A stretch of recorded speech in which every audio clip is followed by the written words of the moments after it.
یوں ہی پھولے پھلے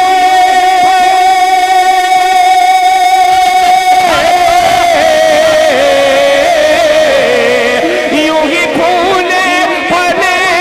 دل کی ہے یہ دعا وفدار العلوم وفدار العلوم جس میں سکھلاتے ہیں جس میں سکھلاتے ہیں سنت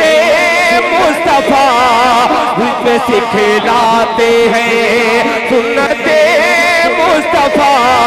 وہ ہے دار العلوم جگمگاتا رہے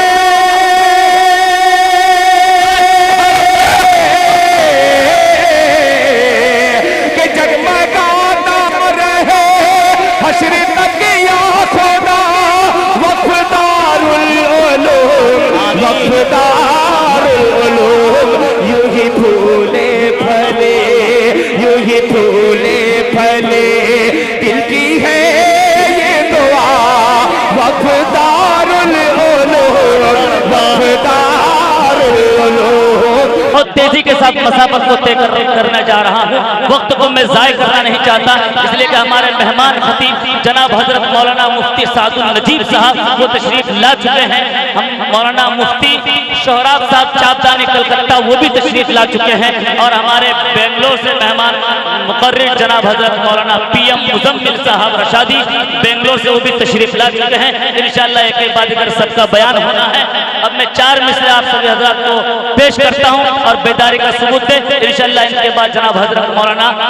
رضوان اللہ صاحب قاسمی کا بیان ہوگا جانے مانے بیان ہوگا انشاءاللہ بغور آپ سبھی حضرات سماعت فرمائیں کہ الفتوں کا قرینہ دکھا کے لے آؤں کہیے سبحان اللہ کہ الفتوں کا قرینہ دکھا کے لے آؤں وہیں سے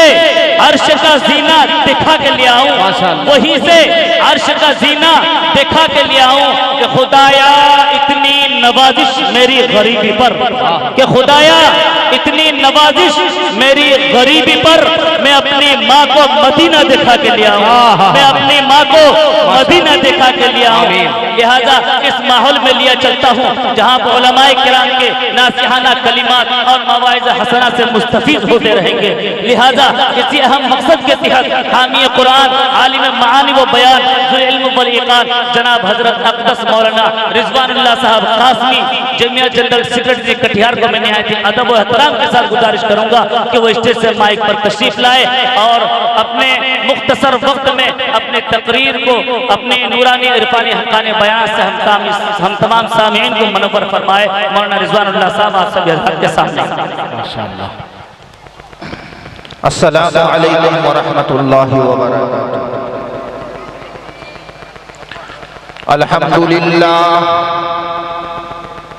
الحمد لله نحمده ونستعينه ونستغفره ونؤمن به ونتوكل عليه ونعوذ بالله من شرور أنفسنا ومن سيئات أعمالنا من يهده الله فلا مضل له ومن يضلله فلا هادي له وأشهد أن لا إله إلا الله وحده لا شريك له وأشهد أن سيدنا ومولانا محمدا عبده ورسوله أعوذ بالله من الشيطان الرجيم بسم الله الرحمن الرحيم وما أرسلناك إلا رحمة للعالمين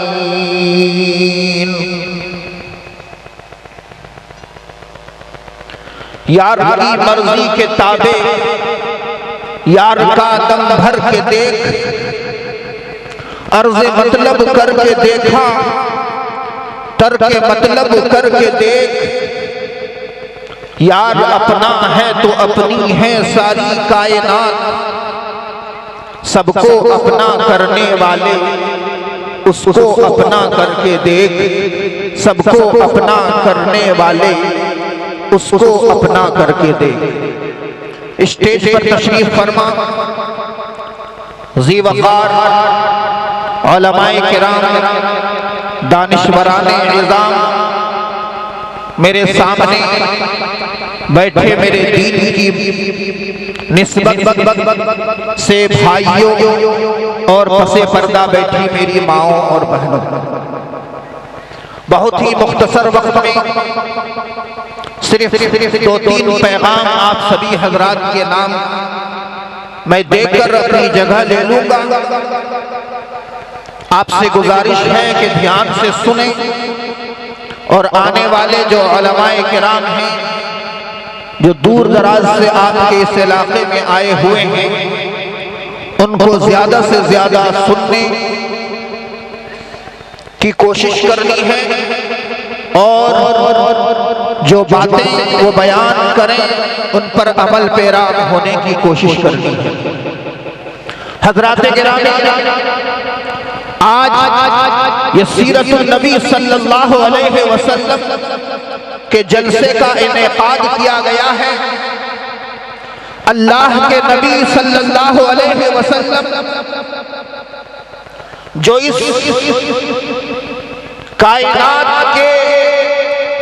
وجود کا سبب ہے، تو اللہ کے نبی صلی اللہ علیہ وسلم اس کائنات اور اس عالم کے بقا کا بھی سبب ہے۔ آج جس دنیا میں ہم اور آپ رہ رہے ہیں، اگر یہ دنیا وجود میں آئی تو یہ نبی پاک صلی اللہ علیہ وسلم کا صدقہ ہے، اور اسی کے طفیل سے یہ دنیا وجود میں آئی۔ لولاک لما خلقت الافلاک، کہ اگر اللہ کے نبی صلی اللہ علیہ وسلم اس دنیا میں نہ آتے تو اللہ تبارک و تعالی اس عالم کو پیدا نہ فرماتے، اور اگر یہ دنیا باقی ہے، اگر یہ دنیا موجود ہے، تو اس کا سبب بھی اللہ کے نبی صلی اللہ علیہ وسلم ہے۔ اللہ تبارک و تعالی قرآن کریم میں فرماتا ہے کہ وَمَا أَرْسَلْنَاكَ إِلَّا رَحْمَةً لِلْعَالَمِينَ، کہ اے نبی ہم نے تم کو عالمین کے لیے رحمت بنا کر بھیجا، یعنی چاروں عالم کے لیے اللہ کے نبی صلی اللہ علیہ وسلم رحمت ہے۔ عالم ارواح کے لیے بھی اللہ کے نبی رحمت ہیں، عالم دنیا کے لیے بھی اللہ کے نبی صلی اللہ علیہ وسلم رحمت ہیں، عالم برزخ کے لیے بھی اللہ کے نبی صلی اللہ علیہ وسلم رحمت ہیں، اور عالم حشر کے لیے بھی اللہ کے نبی صلی اللہ علیہ وسلم رحمت ہیں۔ عالم ارواح میں اللہ کے نبی رحمت کیسے ہیں؟ جب اللہ تبارک و تعالی نے آدم علیہ نبی علیہ السلام سے لے کر ختم دنیا تک کی تمام ارواح اور روحوں کو پیدا فرمایا، اور پیدا فرمانے کے بعد جب اللہ تبارک و تعالی نے ان روحوں سے سوال کیا کہ الست بربکم، کہ اے روحو تم یہ بتاؤ کہ میں تمہارا پالنہار نہیں ہوں، میں تمہارا پروردگار نہیں ہوں، میں تمہارا رب نہیں ہوں، میں تمہارا خدا نہیں ہوں، تو سب سے پہلے جس روح نے یہ آواز اٹھائی کہ آپ ہی میرے رب ہیں، آپ ہی میرے پالنہار ہیں، آپ ہی میرے خدا ہیں، وہ اللہ کے نبی صلی اللہ علیہ وسلم کی روح مبارک تھی، کہ سب سے پہلے اللہ کے نبی نے فرمایا بلا وربنا، کہ اے ہمارے رب آپ ہی میرے پالنہار ہیں۔ پھر اس کے طفیل سے باقی تمام روحوں نے یہ فرمایا کہ اے خدا، اے رب آپ ہی میرے پالنہار ہیں۔ تو عالم ارواح نے سب سے پہلے نبی پاک صلی اللہ علیہ وسلم کی روح مبارک نے تسلیم کیا، اللہ کو رب مانا، اور اس کے طفیل سے سارے ارواح نے تسلیم کیا۔ تو عالم ارواح نے اللہ کے نبی صلی اللہ علیہ وسلم رحمت ہے، رحمت ہے، رحمت ہے۔ عالم دنیا میں بھی اللہ کے نبی صلی اللہ علیہ وسلم رحمت ہے۔ چنانچہ میں آپ کو بتاتا چلوں کہ جب اللہ تبارک و تعالیٰ نے آدم علیہ نبینا علیہ السلام کو پیدا فرمایا اور آدم علیہ نبینا علیہ السلام سے ایک بھول ہو گئی، انہوں نے گیہوں کا دانہ کھا لیا اور اس کے پاداش میں اللہ تبارک و تعالیٰ نے ان کو جنت سے اس دنیا میں بھیجا۔ آدم علیہ السلام اس دنیا میں آ کر روتے رہے، اللہ تبارک و تعالیٰ سے معافی مانگتے رہے۔ آخر میں آدم علیہ السلام نے اللہ تبارک و تعالیٰ سے دعا فرمائی کہ اے اللہ، محمد مصطفیٰ احمد مصطفیٰ صلی اللہ علیہ وسلم کے طفیل سے اے اللہ تو میری دعا کو قبول فرما۔ جب آدم علیہ السلام نے یہ دعا مانگی تو اللہ تبارک و تعالیٰ نے آدم علیہ السلام سے یوں فرمایا کہ اے آدم، تم محمد کو کیسے جانتے ہو؟ میرے پیارے حبیب سرور کائنات صلی اللہ علیہ وسلم کو کیسے جانتے ہو جبکہ میں نے ابھی اسے پیدا ہی نہیں کیا ہے؟ تو آدم علیہ السلام نے فرمایا اے میرے خدا، جب آپ نے میرا پتلا بنایا اور پتلا بنانے کے بعد جب اس میں روح ڈالی اور میرے بدن میں حرکت ہوئی تو میں نے آسمان کی طرف نظر اٹھایا تو میں نے عرش الہی پر آپ کے نام کے ساتھ محمد کا نام لکھا ہوا دیکھا تو میں نے تصور کیا، میں نے سوچا کہ اللہ اگر اپنے نام کے ساتھ بلا کسی واسطے کے کسی کے نام کو جوڑ سکتا ہے تو وہ یقیناً اس کائنات میں اللہ تبارک و تعالیٰ کو سب سے زیادہ پیارا ہوگا، سب سے زیادہ محبوب ہوگا۔ تو میں اسی وقت سمجھ لیا کہ یہ اللہ کے نزدیک سب سے زیادہ پیارا اور محبوب ہے، یہ محمد عربی صلی اللہ علیہ وسلم ہے۔ اس لیے میں نے اس کے وسیلے سے دعا مانگی اور آپ نے دعا قبول فرمائی۔ اللہ تبارک و تعالیٰ نے فرمایا کہ اے آدم، صحیح ہے، یہ بات صحیح ہے کہ اس دنیا میں، اس کائنات میں، اس عالم میں اگر مجھے کوئی حبیب ہے، اگر مجھے کوئی پیارا ہے، اگر میں سب سے زیادہ کسی کو چاہتا ہوں تو محمد عربی صلی اللہ علیہ وسلم کی ذات ہے۔ اے آدم، سن لو، سن لو، سن لو، اگر مجھے محمد کو پیدا کرنا مقصود نہ ہوتا تو اے آدم میں تجھے بھی پیدا نہ کرتا، اے آدم میں تجھے بھی پیدا نہ کرتا۔ تو یہ دنیا جو اللہ تبارک و تعالیٰ نے بنائی ہے یہ بھی اللہ کے نبی صلی اللہ علیہ وسلم کے صدقے میں۔ تو اس دنیا میں بھی اللہ کے نبی صلی اللہ علیہ وسلم ہمارے لیے رحمت بنا کر بھیجے گئے۔ عالم برزخ میں بھی اللہ کے نبی صلی اللہ علیہ وسلم رحمت ہے۔ چنانچہ جب انسان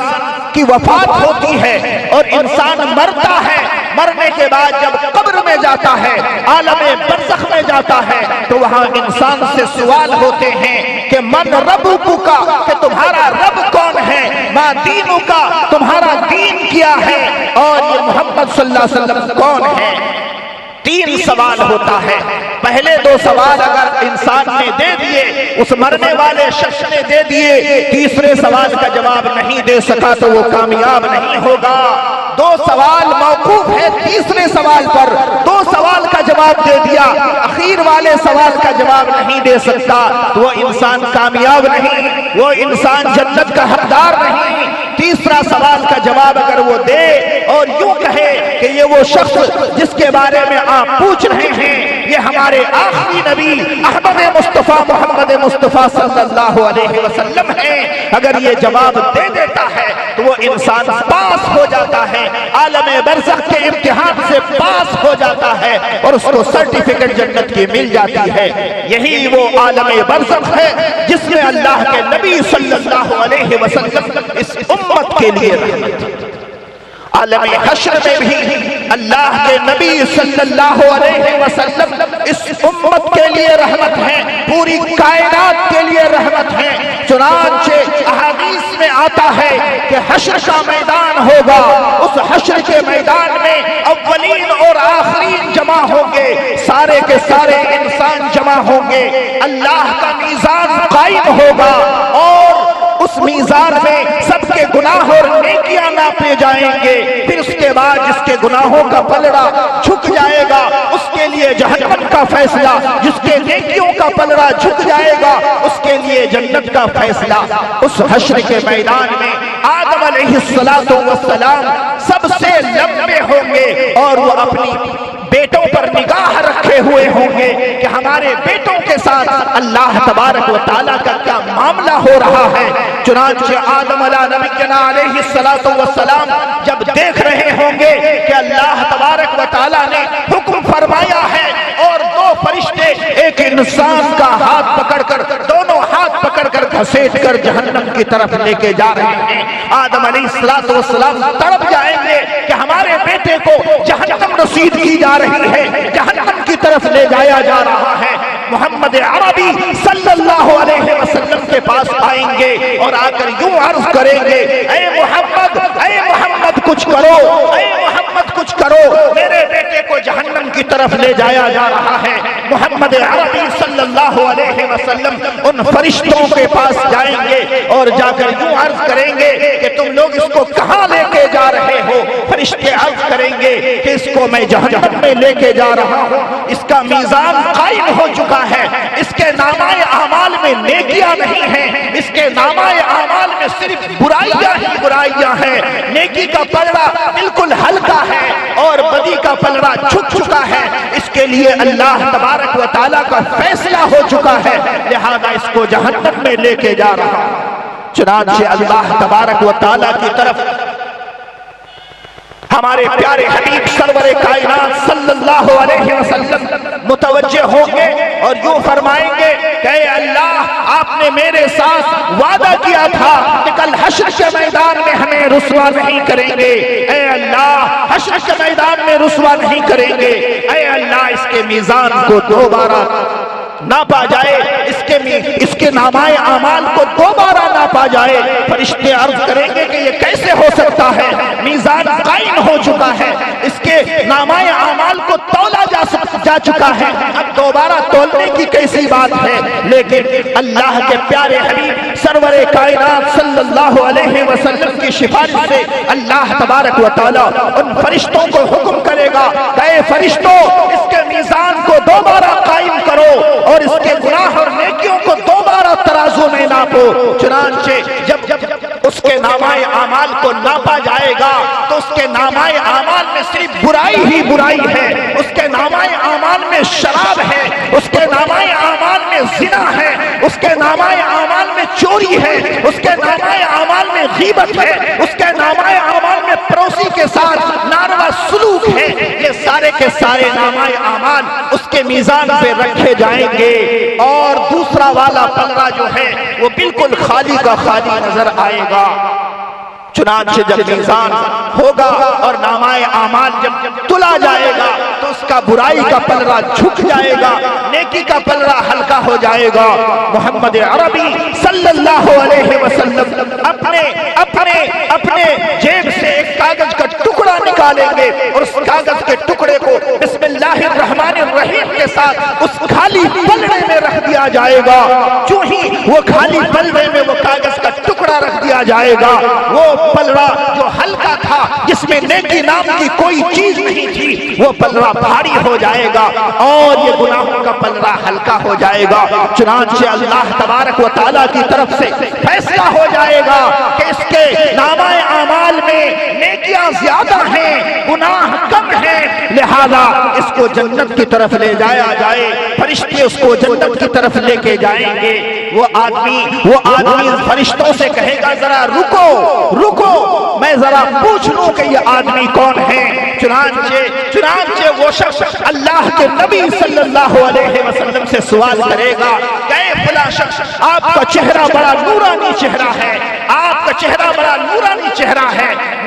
میں تو آپ کو پہچانتا نہیں ہوں، لیکن آپ نے میرے ساتھ بہت ہی اچھا سلوک کیا ہے، لیکن ایک بات سمجھ میں نہیں آ رہی ہے کہ میرے اتنی بدکاریوں کے باوجود بھی، میرے اتنے گناہوں کے باوجود بھی صرف آپ کا ایک کاغذ کا ٹکڑا ترازو پر رکھتے ہی وہ ترازو جھک گیا اور بھاری ہو گیا۔ بتائیے کہ اس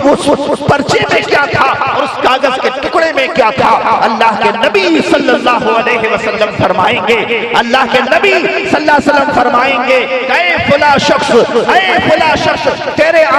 نامۂ اعمال میں نیکی نہیں تھی، لیکن جب تم جلسہ جلوس میں جایا کرتا تھا، جب تم اللہ کے نبی کی مجلس میں بیٹھا کرتا تھا تو اللہ کے نبی پر درود پڑھ دیا کرتا تھا۔ وہ درود فرشتے لے کر میرے پاس لایا کرتے تھے، میں اس کو حفاظت سے رکھ دیا کرتا تھا۔ آج وہی درود میں نے اس خالی پلڑے میں ڈالا اور اس کے ڈالنے کی وجہ سے وہ پلڑا جھک گیا، وہ پلڑا بھاری ہو گیا اور تیرے لیے جہنم کا فیصلہ ہو چکا تھا، اللہ تبارک و تعالیٰ نے تیرے لیے جنت کا فیصلہ فرما دیا۔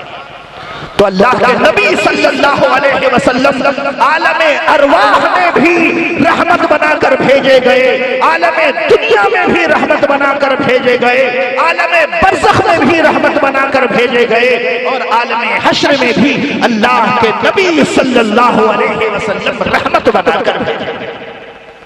جس کا عالم محشر میں کوئی نہیں ہوگا، کوئی سفارشی نہیں ہوگا، اس کے لیے کوئی حافظ قرآن نہیں ہوگا، اس کے لیے کوئی شہید نہیں ہوگا، اس کے لیے کوئی عالم دین نہیں ہوگا، جس کا کوئی سفارشی نہیں ہوگا۔ اللہ کے نبی صلی اللہ علیہ وسلم فرماتے ہیں کہ کل حشر کے میدان میں جس کا کوئی سفارشی نہیں ہے، محمد اس کا سفارشی بنے گا، محمد اس کا سفارشی بنے گا۔ میرے محترم بزرگوں اور دینی بھائیوں، یہ سیرت کے جلسے کس لیے منعقد کیے جاتے ہیں؟ یہ اس لیے منعقد کیے جاتے ہیں کہ آپ کو اللہ کے نبی کی، صحابہ کرام رضوان اللہ علیہم اجمعین کی زندگی کو بتایا جائے اور آپ اس پر چل کر اپنے آپ کو کامیاب بنائیں، اس دنیا میں بھی اور آخرت میں بھی۔ اصلاح معاشرہ کا جلسہ ہو یا سیرت النبی صلی اللہ علیہ وسلم کا جلسہ ہو، دونوں ہی ایک ہی چیز ہے، کوئی الگ الگ چیز نہیں ہے۔ کیونکہ جس معاشرے میں خرابی پیدا ہوتی ہے، جس معاشرے میں بگاڑ پیدا ہوتا ہے، جس معاشرے میں فساد برپا ہوتا ہے، اس معاشرے میں نبی کی سنتوں کا فقدان ہوتا ہے، اور جس معاشرے میں نبی کی سنتوں کو ادا کیا جاتا ہے، صحابہ کرام کے طور طریقے کو اپنایا جاتا ہے، وہ معاشرہ اصلاح کا محتاج نہیں ہوتا۔ نبی کی سیرت پر جو انسان عمل کرے گا وہی انسان کامیاب۔ میرے محترم بزرگوں اور دینی بھائیوں، آج کے ایک جلسے سے صرف اور صرف اس سیرت النبی صلی اللہ علیہ وسلم کے حوالے سے 3 چھوٹے چھوٹے پیغام میں آپ کو دینا چاہ رہا ہوں۔ ایک پیغام تو یہ ہے کہ ہم اور آپ آج کے اس جلسے سے یہ طے کر لیں، اس سیرت النبی کے جلسے سے یہ طے کر لیں کہ انشاءاللہ ہم اپنے گناہوں سے توبہ کریں گے اور گناہوں کا نفرت میرے دل میں ہوگا۔ اللہ کے نبی صلی اللہ علیہ وسلم ایسے معاشرے میں پیدا کیے گئے تھے جس معاشرے میں صرف برائی ہی برائی تھی، جس معاشرے میں لڑکیوں کو زندہ درگور کیا جاتا تھا، جس معاشرے میں ایک انسان دوسرے انسان کو قتل کرتا تھا اور قتل کرنے کے بعد اس کی کھوپڑی نکال کر اس میں شراب پی جاتی تھی، پھر بھی اس کا کلیجہ ٹھنڈا نہیں ہوتا تھا۔ اللہ کے نبی صلی اللہ علیہ وسلم کے اندر گھٹن تھی، اللہ کے نبی صلی اللہ علیہ وسلم کے اندر تڑپ تھی کہ یہ معاشرہ کسی نہ کسی طرح سے سدھر جائے۔ چنانچہ اللہ کے نبی صلی اللہ علیہ وسلم غار حرا میں چلے جایا کرتے تھے اور وہاں اللہ تبارک و تعالیٰ سے لو لگا کر دعا کیا کرتے تھے کہ اللہ اس معاشرے کو سدھار دیجئے، اس انسان کے اندر انسانیت پیدا کر دیجئے، یہ خدا کے ماننے والے بن جائیں۔ چنانچہ اتنا تڑپتے تھے اللہ کے نبی صلی اللہ علیہ وسلم کہ اللہ تبارک و تعالیٰ کو سمجھانے کی نوبت آتی تھی کہ لعلک باخع نفسک الا یکونوا مؤمنین، کہ اے محمد مصطفیٰ صلی اللہ علیہ وسلم تم ان کے لیے اتنا ہو کہ اگر یہ معاشرہ نہیں سدھر گیا، یہ لوگ اگر ایمان نہیں لائے تو تم اپنی جان کو جوخم میں ڈال دو گے۔ اتنی تڑپ نبی پاک صلی اللہ علیہ وسلم کے اندر تھی، اس لیے وہ تڑپ ہمارے اندر بھی ہونی چاہیے۔ جب وہ تڑپ ہمارے اندر ہوگی انشاءاللہ یہ معاشرہ سدھرے گا۔ آج کے اس جلسے سے ہم اور آپ یہ طے کر لیں کہ انشاءاللہ ہم اپنے گناہوں سے تائب ہوں گے، کیونکہ اصل چیز گناہوں سے بچنا ہی ہے۔ اصل چیز گناہوں سے بچنا ہے۔ اللہ تبارک و تعالیٰ نے جب آدم علیہ السلام کو جنت میں پیدا فرمایا تو اللہ تبارک و تعالیٰ نے آدم علیہ السلام سے یہ نہیں فرمایا کہ اے آدم تم تہجد کی نماز پڑھو، اے آدم تم لمبی لمبی تسبیح کیا کرو، اے آدم تم فلاں نیک کام کیا کرو، اے آدم تم فلاں اچھا کام کیا کرو۔ اللہ کے نبی نے آدم علیہ السلام سے یہ نہیں فرمایا، بلکہ اللہ تبارک و تعالیٰ نے آدم علیہ السلام سے یہ فرمایا وَلَا تَقْرَبَا هَذِهِ الشَّجَرَةَ فَتَكُونَا مِنَ الظَّالِمِينَ۔ اے آدم اس گناہ سے بچتے رہنا، اس درخت کے قریب بھی مت جانا، اس کے پھل کو مت کھانا۔ اللہ تبارک و تعالیٰ نے آدم علیہ السلام کو اگر کسی چیز سے بچنے کی تلقین فرمائی ہے تو وہ گناہ سے بچنے کی تلقین فرمائی ہے۔ تو اس سے صاف مطلب ظاہر ہوتا ہے کہ اس دنیا میں سب سے بڑی چیز انسان اپنے آپ کو گناہوں سے بچا لے۔ مولانا اشرف علی تھانوی رحمت اللہ علیہ کے پاس جب کوئی آتا تھا کہ حضرت میں آپ سے مرید ہونا چاہتا ہوں، حضرت میں آپ سے بیعت ہونا چاہتا ہوں، تو مولانا اشرف علی تھانوی رحمت اللہ علیہ کا یہ اصول تھا کہ وہ لمبی لمبی تسبیحات نہیں دیا کرتے تھے، لمبے لمبے وظائف نہیں دیا کرتے تھے، لمبی لمبے رکعتیں نمازوں کی نہیں دیا کرتے تھے، بلکہ مولانا یہ فرمایا کرتے تھے کہ اے فلاں شخص تو مجھ سے مرید ہونا چاہتا ہے، تو مجھ سے بیعت ہونا چاہتا ہے، تو لو یہ گناہ کے کام تو نہ کرنا، یہ فلاں گناہ کا کام ہے نہ کرنا، اور اپنے آپ کو گناہوں سے بچانے کا عادی بنا لینا۔ چنانچہ مولانا اشرف علی تھانوی رحمت اللہ علیہ کے پاس ان کا ایک مرید آتا ہے اور اپنے ساتھ ایک چھوٹا سا بچہ بھی لے کے آتا ہے۔ چنانچہ سلام و کلام کے بعد حضرت فرماتے ہیں کہ جو بچہ تم لے کے آئے ہو کیا اس کا ریل کا ٹکٹ تم نے کٹایا تھا کہ نہیں کٹایا تھا؟ وہ آدمی فرماتا ہے، وہ آدمی کہتا ہے کہ حضرت یہ بچہ دیکھنے میں تو یہ بچہ تو حقیقت میں 12 سال کا ہے، لیکن دیکھنے میں 11 سال کا لگتا ہے، دیکھنے میں 10 سال کا لگتا ہے، اس لیے میں نے اس کا فل ٹکٹ نہیں کٹایا، میں نے اس کا ہاف ٹکٹ کٹایا ہے، میں نے اس کا ہاف ٹکٹ کٹایا ہے، میں نے اس کا ہاف ٹکٹ کٹایا ہے۔ تو اللہ تو میرے محترم بزرگوں اور دینی بھائیوں، مولانا اشرف علی تھانوی رحمت اللہ علیہ نے فرمایا کہ تم نے سرکار کے ساتھ غداری کی ہے، یہ در حقیقت 12 سال کا ہے، تم کو پورا ٹکٹ لینا تھا لیکن تم نے آدھا ٹکٹ لیا۔ جب تم سرکار کے ساتھ غداری کر سکتے ہو، اس ملک کے ساتھ غداری کر سکتے ہو، تو اللہ کے ساتھ بھی غداری کر سکتے ہو، لہذا تم میرا خلیفہ بننے کے لائق نہیں ہو۔ اللہ تبارک و تعالیٰ کے ساتھ غداری کرنے والے ہو، اس ملک کے ساتھ غداری کرنے والے ہو، لہذا مولانا نے اس سے خلافت کو چھین لیا۔ میرے محترم بزرگوں اور دینی بھائیوں، آج کے اس جلسے سے ہم اور آپ کو یہ پیغام لے کر جانا ہے کہ انشاءاللہ ہم اپنے گناہوں سے توبہ کریں گے، اور جو گناہیں ہم سے سرزد ہو چکی ہے، رات کی تنہائی میں بیدار ہو کر 2 رکعت نماز پڑھ کر ہم اللہ کے سامنے آنسو بہائیں گے اور اپنے گناہوں سے معافی مانگنے کی کوشش کریں گے۔ جب تک کوئی بچہ روتا نہیں ہے، ماں اس کو دودھ نہیں پلاتی ہے۔ آج اس سماج میں، آج اس معاشرے میں دعا مانگنے والے بھی ہیں، نماز پڑھنے والے بھی ہیں، لیکن اللہ کے دربار میں آنسو بہانے والا کوئی نہیں ہے۔ رات کو اٹھ کر تہجد کی نماز پڑھنے والا بہت کم تعداد رہ گئی ہے، اللہ کے سامنے آنسو بہانے والے کی تعداد بہت کم رہ گئی ہے۔ اس لیے ہمیں ضرورت ہے کہ اللہ کے سامنے اپنے گناہوں سے توبہ کریں، اپنے آنکھ سے آنسو بہائیں۔ انشاءاللہ جب ہم رونے والے بن جائیں گے تو اللہ تبارک و تعالی رحیم و کریم ہے، جو آفتیں، جو بلائیں، جو جو مصیبتیں ہمارے اوپر آ رہی ہیں انشاءاللہ اس کا خاتمہ ہوگا۔ میرے محترم بزرگوں اور دوستوں، میرے پاس پرچی آ چکی ہے، آخری بات کہہ کے میں رخصت ہوتا ہوں، اور وہ آخری بات یہ ہے کہ ہمیں بھائی چارگی کو عام کرنا ہے، ہمیں اپنے پڑوسیوں کے ساتھ اچھا سلوک کرنا ہے۔ ابھی کچھ ہی دن پہلے 22-23 فروری کو جمعیت علماء کی ایک اہم میٹنگ تھی، جس میں تقریباً پورے ملک ہندوستان سے 3,500 کے قریب جمعیت کے ارکان بمبئی پہنچے ہوئے تھے، اور وہاں پر جو باتیں ہوئی ان میں سے 2 باتیں یہ ہیں کہ آپ اپنے معاشرے میں بھائی چارگی کو عام کرنے کی کوشش کریں، اپنے پڑوسی کے ساتھ اچھا ویوہار کرنے کی کوشش کریں، ان کے ساتھ اچھا معاملات کرنے کی کوشش کریں۔ چنانچہ اسلام جو پھیلا ہے یہ اسلام تلوار کی زور سے نہیں پھیلا، یہ اسلام حسن اخلاق سے پھیلا ہے، یہ اسلام پیار و محبت سے پھیلا ہے۔ آج جو ملک کے حالات ہیں اس حالات میں ہمارے پاس کوئی راستہ نہیں ہے، اگر راستہ ہے تو صرف ایک ہی راستہ ہے کہ ہم اپنے بڑے بھائیوں کے ساتھ حسن سلوک اور بہترین